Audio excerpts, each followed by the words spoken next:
우리 다 같이 사도신경을 통해서 우리의 신앙을 고백합니다. 나는 전능하신 아버지 하나님, 천지의 창조주를 믿습니다. 나는 그의 유일하신 아들, 우리 주 예수 그리스도를 믿습니다.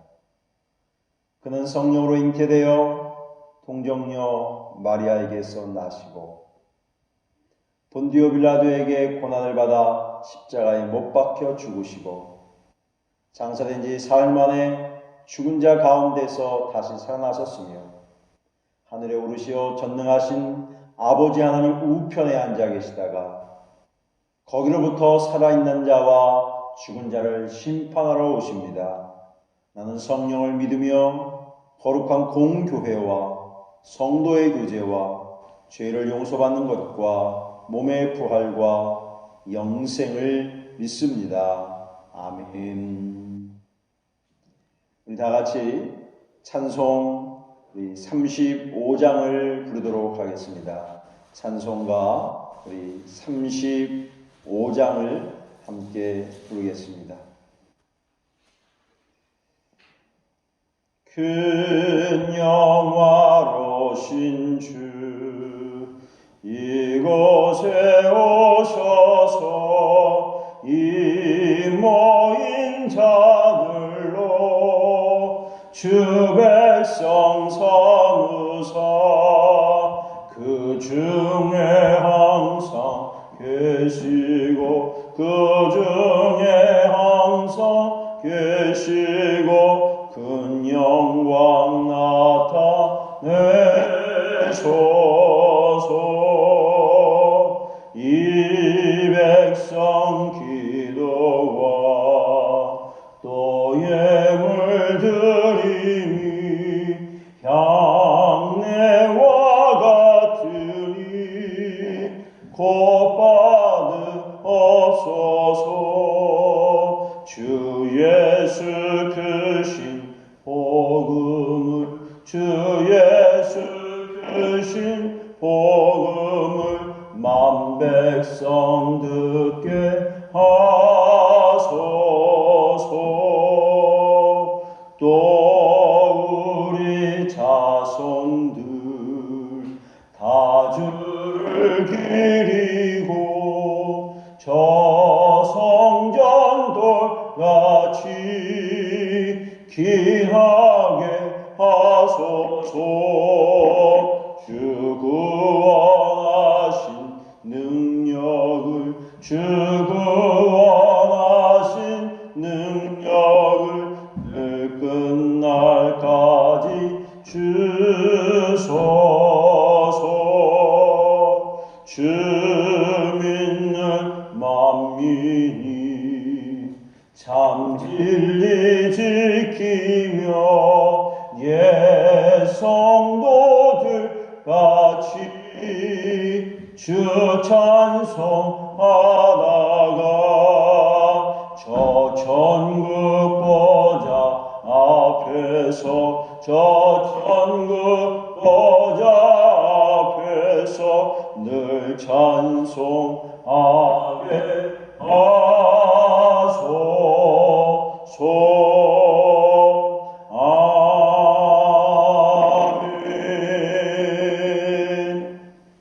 거룩하신 우리 아버지 하나님, 은혜와 사랑을 감사합니다.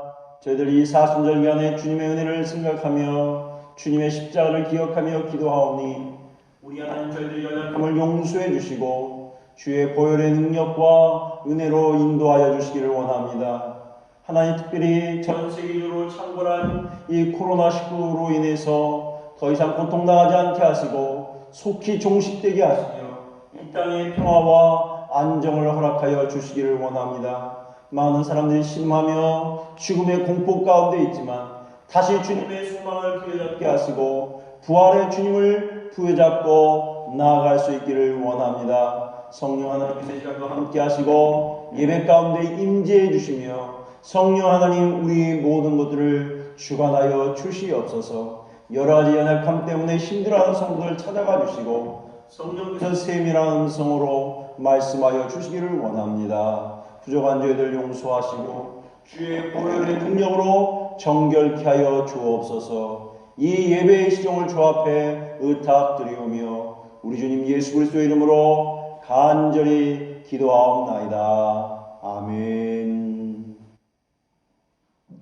오늘 성경 말씀은 구약 성경 열왕기상 17장 8절로부터 16절까지의 말씀입니다.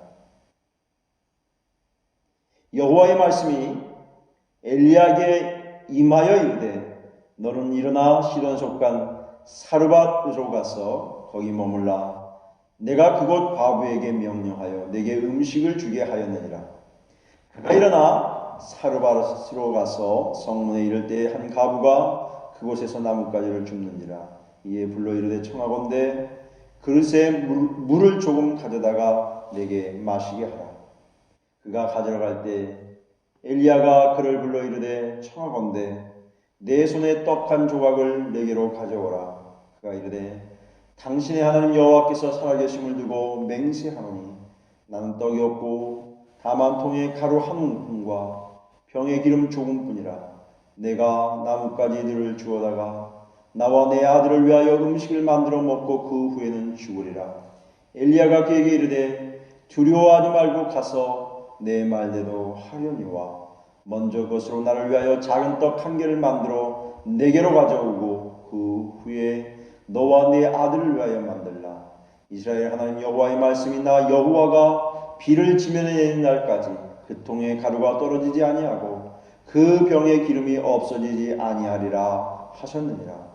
그가 가서 엘리야의 말대로 하였더니 그와 엘리야와 그의 식구가 여러 날 먹었으나 여호와께서 엘리야를 통하여 하신 말씀같이 통에 가루가 떨어지지 아니하고 병에 기름이 없어지지 아니하니라. 아멘.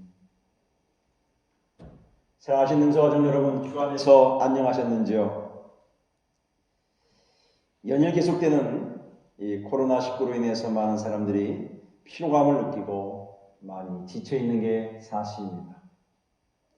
여러 날 함께 여러분의 얼굴을 대면하지 못하고 예배하지 못하니까 마음의 갑갑함도 있고 그리워지기도 하고 보고 싶어지기도 합니다.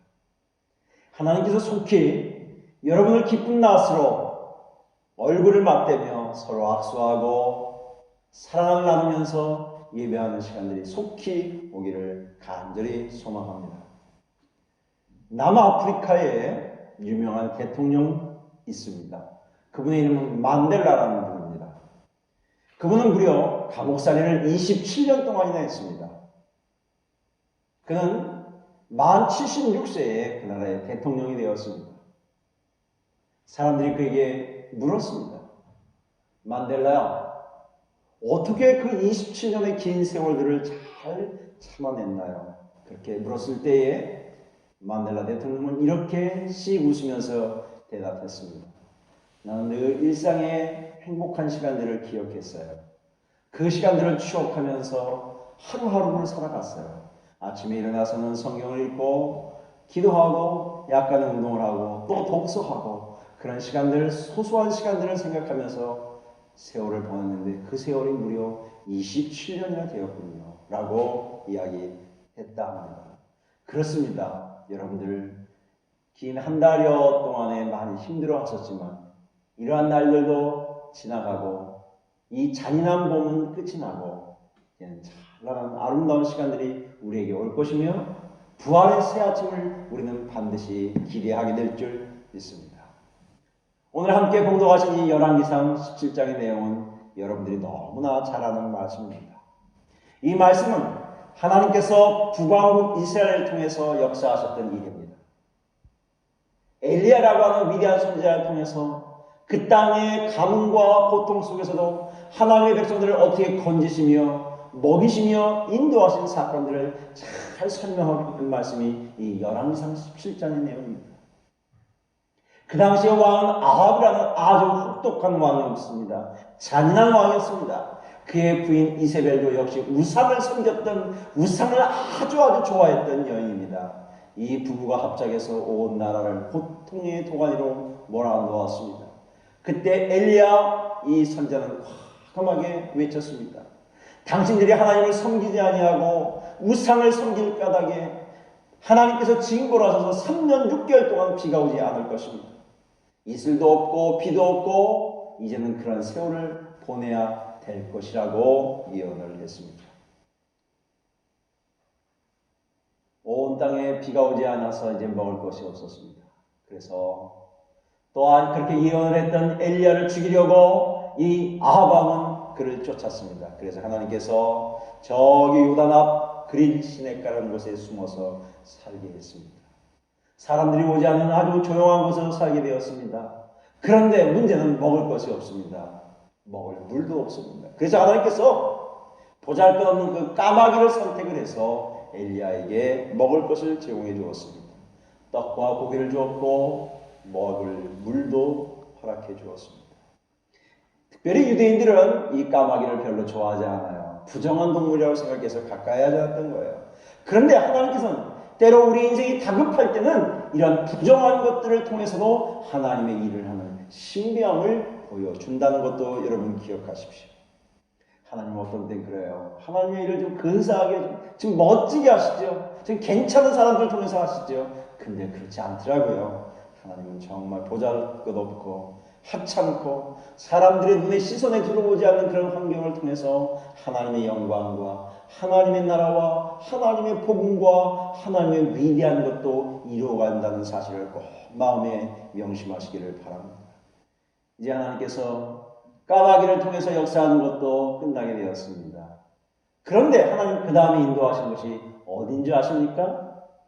시돈 땅, 아주 우상을 극심하게 섬겼던 그곳 한복판 가난한 사르밧이라는 과부 여인에게 보내십니다. 하나님 왜 그렇게 그냥 보잘것없는 것만 통해서 일하셔요? 그런데 하나님의 계획은 참 놀랐습니다. 주께서는 이 사르밧과 여인을 통해서 그에게 먹을 것과 모든 것들을 허락해 주십니다. 그 여인을 처음 만났을 때 이 사르밧이라는 과부 여인은 자기 아들과 가뭄이 들어서 아무것도 먹을 게 없어서 그저 밀가루 조금 있는 것과 기름 있는 것 가지고 이제 마지막 식사를 하고 아들과 죽으려는 그런 마음을 먹었던 것이에요.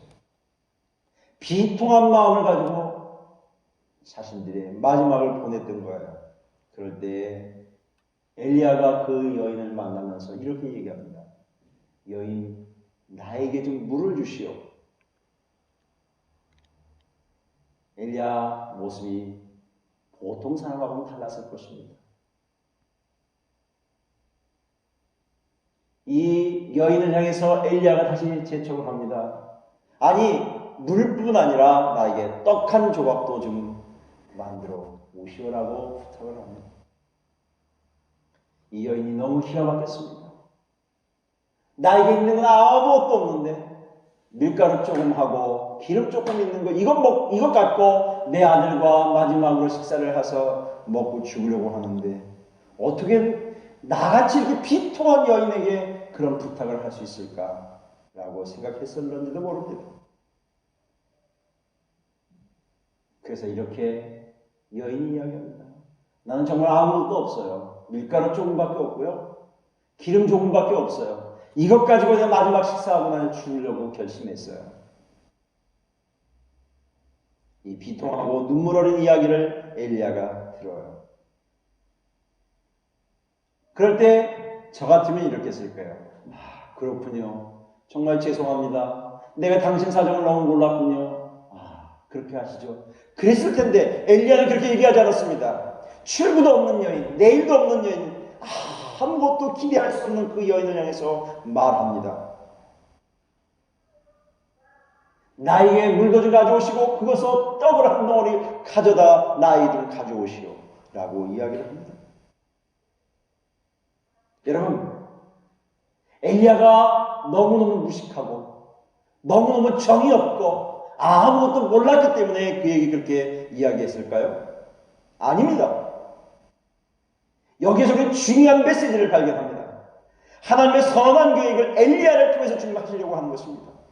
이 여인을 통해서 하나님께서 하시려고 하는 놀라운 준비를 하고 계신 것입니다.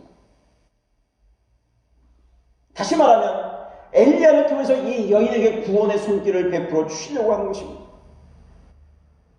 우리는 때로는 내 환경이나 내 조건을 볼 때 하나님 나를 어떻게 이렇게 몰아가십니까? 해도 넘어가는 거 아닙니까? 나를 어떻게 비참하게 이렇게까지 끌고 가십니까? 이렇게 이야기할 때도 있을 것입니다. 그럴 때에 주님이 우리에게 말씀하십니다. 엘리야가 그 사르밧 여인을 향해서 이렇게 이야기합니다. 너는 이제 두려워하지 말고 내 말에 순종하라고 했습니다. 두려워하지 말고 내 말에 순종하라고 했습니다. 여러분, 두려움이라고 하는 것은 내 몸에 밀려올 때 난 아무것도 할 수 없습니다. 무기력해집니다. 사람이 힘이 빠지게 됩니다. 아무것도 할 수 없습니다. 그렇게 잘했던 것도 다 손을 놓게 됩니다. 그러게 하나님께서 이스라엘 백성들이 바벨론 포로로 끌려가서 절망 가운데 있는 그 백성이 향해서 외쳤던 메시지가 무엇인 줄 아십니까? 이사야서 41장에 이렇게 말씀하셨습니다. 두려워하지 말아라. 내가 너와 함께하리라. 놀라지 말라. 나는 내 하나님이 됨이라. 내가 너를 굳세게 하리라. 참으로 나의 의로운 손으로 너를 붙들어 주리라고 주님이 말씀하셨던 것입니다. 두려움을 제거해 주었던 것이에요. 이 비참한 여인에게 엘리야가 했던 첫 번째 메시지는 뭐냐면 두려워하지 말고 순종하라는 이야기입니다. 내가 너를 굳세게 해준다고 하는 약속입니다.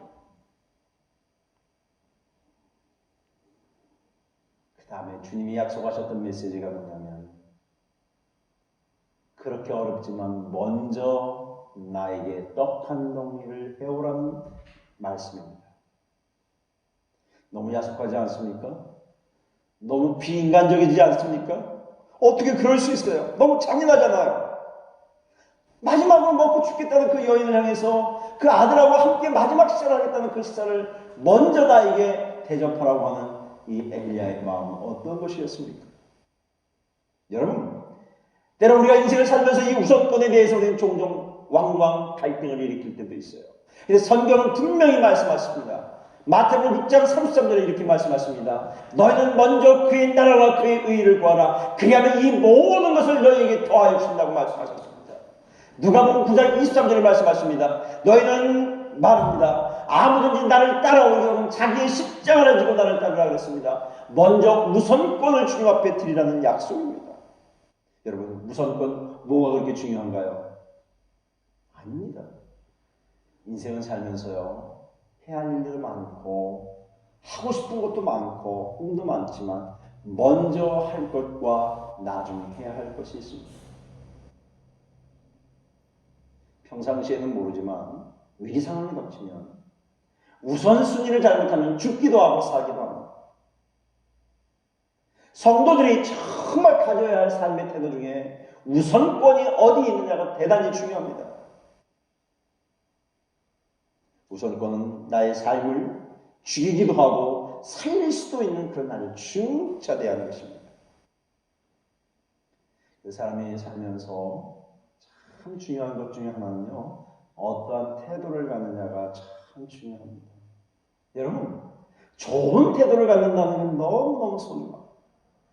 우리 사랑하는 가족 여러분, 저와 여러분 좋은 태도를 가지시기를 바랍니다. 먼저 하나님 사랑하고 먼저 이웃들을 챙기고 먼저 다른 사람들을 돌보고 다른 사람들의 눈물과 상처를 돌보는 그런 우선의 삶을 살아갈 때 하나님께서 여러분의 삶도 풍성하게 공급하실 줄 믿습니다. 필립보서에 있는 말씀처럼 나의 하나님의 영광 가운데 있는 풍성한 것들을 공급해 주시리라, 채우시라는 약속하지 않으셨어요? 여러분, 그렇습니다. 하나님이 여러분의 우선권을 드릴 때 여러분의 삶도 공급해 주실 줄 믿습니다. 그런 은혜 안에 살아갈 수 있기를 바랍니다. 하나님께서 이 엘리야를 통해서 그 여인에게 빵을 만들어 보라 한 것은 하나의 사건을 주셨습니다. 어쩌면 이 여인에게 기회를 준 것입니다. 엘리야와 접촉할 수 있는 어떤 기회를 주신 것이죠. 그 사건이 바로 떡이라는 사건입니다. 그래서 이 여인이 하나님을 사랑하는 것을 알게 하신 것이죠. 저는 이 말씀을 준비하다가 창세기 22장에 나오는 하나의 중요한 사건을 발견했어요. 그것은 다름이 아니라 그 유명한 아브라함이 하나님의 이삭을 드리는 사건을 이야기합니다. 창세기 22장에 보면 하나님께서 아브라함에게 명령합니다. 아브라함아, 네, 제가 듣고 있습니다. 하나님 말씀하십시오. 너는 저기 가서 호렙산에 가서 나에게 제사를 하라. 그렇게 명령을 하십니다. 그래서 저는 모든 제사할 수 있는 장비를 가지고 왔어요. 장작도 가져가고 종을 통해서 물도 가져가고 길을 떠납니다. 그리고 누구를 데려가냐면 그의 아들 이삭을 데리고 갑니다. 그런데 길을 가다가 그의 아들 이삭이 이렇게 질문합니다. 아버지, 하나 앞에 제사할 때에 물도 있고 장작도 있고 다 있는데 제물은 어디 있어요? 라고 물을 때에 아브라함은 너무 난감했어요. 바로 내가 제물이다. 그렇게 대답할 수가 없었어요. 그럴 때 이렇게 미루어서 대답합니다. 하나님께서 예비하시겠지 하고 이야기를 합니다. 그때 모든 준비를 해둔 다음에 이제 이삭을 결박해서 드리려고 합니다. 여러분, 너무 기가 막히지 않습니까? 어떻게 그 독생자 하나밖에 없는 그 외아들을 어떻게 하나님께 드릴 수 있겠어요? 그러나 아브라함은 전혀 미루지 아니하고 그 아들을 드렸어요. 창세기 22장 12절에 아주 기가 막힌 내용이 있습니다. 내가 내 아들 내 독자까지도 내게 아끼지 아니하였으니 내가 이제야 내가 하나님을 경외하는 줄을 알았다 그랬습니다. 그렇습니다. 하나님께서 아브라함을 시험하사 내가 나를 사랑하느냐를 보고 싶었던 것입니다. 이삭을 드리는 그 모습을 통해서 하나님은 우리의 인생을 향해서 이렇게 이야기합니다. 이제 아브라함이 이삭을 들여서 칼로 그를 자르려고 할 때 아브라함아, 아브라함아 하고 소리가 났습니다. 내가 나를 사랑하는 것을 알았다. 그래서 거기에서 나온 유명한 말씀이 바로 뭐죠? 여호와께서 준비시키셨다. 여호와 이레의 하나님이라고 하는 말씀이 나오게 됩니다. 그렇습니다. 하나님께서는 그런 사건을 통해서 우리의 인생을 준비시키시고 가장 좋은 것으로 허락한다고 하는 사실입니다. 여러분 보세요. 이 사르밧 과부가 엘리야를 위해서 자기의 마지막 식사를 제공하고 났을 때 어떤 기적이 일어났죠? 오늘 14절에 이렇게 말씀합니다. 이스라엘의 하나님 여호와의 말씀이 나 여호와가 비를 지면에 내린 날까지 그 통에 가루가 떨어지지 아니하고 그 병의 기름이 없어지지 아니하리라. 이 놀라운 기적을 경험했습니다. 예상치 못했던 엄청난 사건이 일어났습니다. 여러분, 오늘 이 말씀을 통해서 저와 여러분이 실제적으로 우리는 어떠한 믿음을 가지고 이 세상을 살아가야 할까요? 우리는 어떠한 환경에서 이 사르밧과 여인 같은 그런 형편에, 그런 현실 앞에 놓여 있을 때 저와 여러분은 어떻게 믿음으로 결정하고 믿음으로 생각하고 믿음으로 행동하고 믿음으로 나아가기를 원하십니까? 우리가 하나님 앞에 참 중요한 모습은 하는 게 아니에요. 내가 힘들 때, 내가 어려울 때 하나님 앞에 손들고 나가면 됩니다. 주님 앞에 그저 내 초라한 모습을 가지고 나아가면 됩니다. 하나님 나를 외면하지 않습니다. 나를 버리지 않습니다. 나를 끝까지 인도하시고 나를 축복하십니다. 저는 이 어려울 때 이 찬송을 늘 마음에 염두에 두면서 노래했던 찬양이 있습니다. 주님여 이 손을 꼭 잡고 가소서. 약하고 피곤한 이 몸을 폭풍을 감싸 빛으로 손잡고 날 인도하소서. 그렇습니다. 주님이여 이 손을 붙잡고 가소서. 인생이 힘들고 고난이 겹칠 때 주님이여 날 도와주소서. 외치는 이 소리에 귀 기울이시사 손잡고 나를 인도해달라고. 주님 앞에 무릎 꿇고 나오면 주님 우리를 버리지 아니하시고 우리를 인도하십니다. 우리 하나님 나를 인도하십니다. 나를 도와주십니다. 누가복음 15장에 보면 탕자의 비유라는 말씀이 나오지 않습니까? 아버지의 품을 떠나서 제 마음대로 인생을 살아가 자기의 인생을 정말 행복하게 살기로 원했지만 그에게 남은 것이 무엇이 남았습니까? 그는 돼지를 먹는 쥐염 열매를 먹어야 하는 비참한 현실에 초래하지 않았습니까? 그에게는 아무것도 없습니다. 내일의 희망도 없습니다. 출구도 없습니다. 도저히 자기 인생을 더 지탱할 수 있는 힘이 없었습니다. 그럴 때 아버지를 생각했습니다. 아버지 품으로 돌아가야 했습니다. 아버지의 품으로 돌아가기만 하면 그는 살 길이 생겼습니다. 하나님 그를 버리지 않습니다. 그가 돌아오기만을 기다리십니다. 하나님은 그를 붙잡고 계시기 때문에 그렇습니다. 그러게 찬송과 그런 찬송을 했습니다. 돌아와 돌아와 나의 공하니여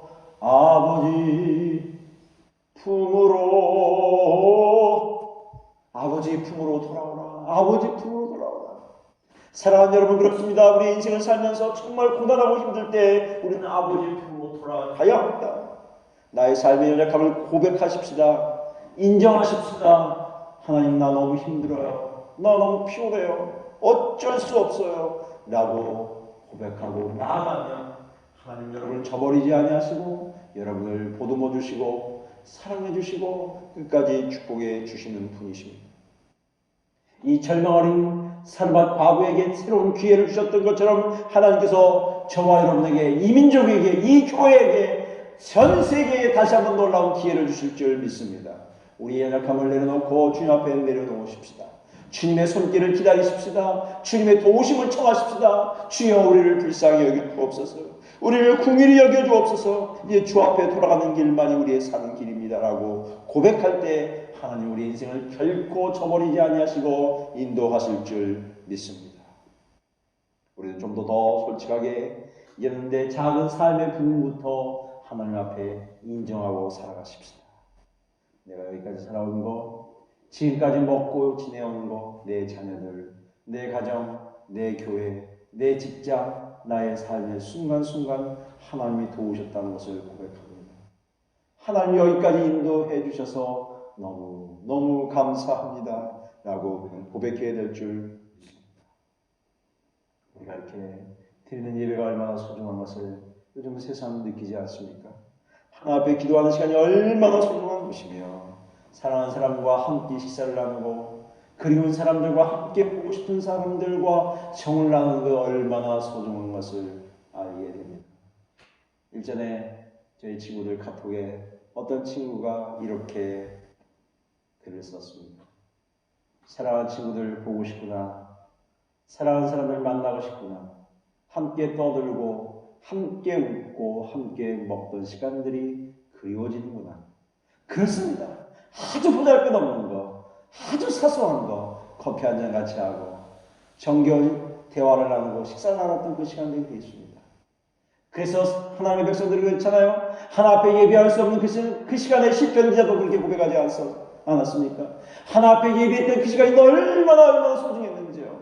하나님과 찬양하며 하나님과 함께했던 시간들이 얼마나 행복했던 시간들인지요 라고 그렇게 고백하고 있지 않습니까? 이제 저와 여러분은 이 사르밧 과부와 같이 우리에 있는 어려운 형편 속에서도 그저 무너지는 것이 아니라, 절망하는 것이 아니라, 실망해서 다 포기하는 것이 아니라 이제 하나님 앞에 무릎을 꿇고 지극히 작은 모습부터 주님 앞에 드리면서 살아갈 수 있기를 주님의 이름으로 축복합니다. 여러분의 작은 헌신, 작은 봉사, 작은 섬긴, 작은 사랑의 손길이 얼마나 아름다운지, 여러분의 그 작은 사랑에 얼마나 힘이 되는지요. 그 사랑을 통해서 다시 힘을 얻게 되고 다시 주님 앞에 나아갈 수 있는 은혜가 있게 될 줄 믿습니다. 여러분, 이제부터 우리 남는 삶들을 순종의 삶으로 살아가십시다. 순종은 제사보다 낫다고 했습니다. 순종의 삶은 내 인생을 가장 아름답게 만들어줍니다. 순종의 삶은 가장 진실한 성도의 고백입니다. 우리는 이런 고백 위에서 살아갈 때 우리가 만난 극심한 가뭄, 정말 어찌해야 좋을지 모르는 그런 고통, 이런 고통에서 다시 주님의 은혜를 기억하고 주님 앞에 나아가는 그런 놀라운 축복을 얻게 될 줄 믿습니다. 오늘 제 말씀의 결론을 함께 맺고 기도하기를 원합니다. 제가 오늘 이 본문의 말씀을 정하고 이렇게 제목을 정했어요. 하나님, 아무것도 없어요. 그리고 그러나 아무것도 없어요. 그러나 그래요? 나에게는 아무것도 없어요. 다 사라졌어요. 이 가뭄이 무엇이 남았겠어요? 그러나 하나님이 계시지 않아요. 주님, 우리를 붙잡아 주시고 우리를 인도해 주세요. 주의 은혜의 날개 아래 품어주시고 이 사르밧 과부에게 새로운 기회를 주셨듯이 오늘 사랑하는 성도들에게, 사랑하는 능서가족들에게 다시 한번 기회를 주셔서 더 주님을 뜨겁게 사랑하고 주님을 섬기는 그런 은혜를 주시기를 원합니다. 이제 교회절기로 사순절을 지나서 앞으로 종려주일 부활절을 기대하고 있습니다. 부활의 주님에 대한 사한 소망을 가지고 사랑하는 능서가족들이 더 힘있게 나아갈 수 있기를 주의 이름으로 축원합니다. 성도들 가정가정들마다 하나님의 은총과 하나님의 선한 도우심과 하나님의 은혜가 풍성하기를 축복합니다. 그래서 우리 공동체가 다시 힘을 얻고 이 세상을 향해서 힘있게 달려갈 수 있기를 주님의 이름으로 축복합니다. 기도하겠습니다. 우리 하나님 아버지 감사합니다. 저희들 참 비통한 가운데도 주님을 찬양하고 주님을 예배하며 주님을 높여드립니다. 이 사르밧 과부처럼 아무것도 없어요. 아무것도 없어요. 더 이상 기대할 것도 없어요. 주님만이 나의 기대고 주님만이 나의 소망이구나. 주님이 저희들과 함께 해주시고 주님이 저희들을 축복하시고 주님께서 저희의 인생 가운데 동행해 주시옵소서. 이 어려운 가운데 있는 주의 백성들을 기억하시고 이 나라의 민족을 기억하시고 전 세계에 고통당한 이들에게 주의 치료의 손길이 함께하여 주시기를 원합니다. 주의 성령께서 우리 모두를 지켜주시고 새 힘과 새 능력과 새 기적과 새 소망을 허락하여 주시옵소서. 우리 모두를 인도하심을 믿고 우리 주님 예수 그리스도의 이름으로 간절히 기도하옵나이다. 아멘. 이제는 우리 주 예수 그리스도의 은혜와 우리 아버지 하나님의 넓고도 크신 사랑과 보혜사 성령님의 위로와 교통하심이 어려운 가운데 피할 길을 기다리며 사르밧 과부처럼 아무것도 없지만 하나님의 손길을 기대하는 당신의 백성들 위해 이제로부터 영원히 함께 계시옵기를 간절히 축원하옵나이다. 아멘.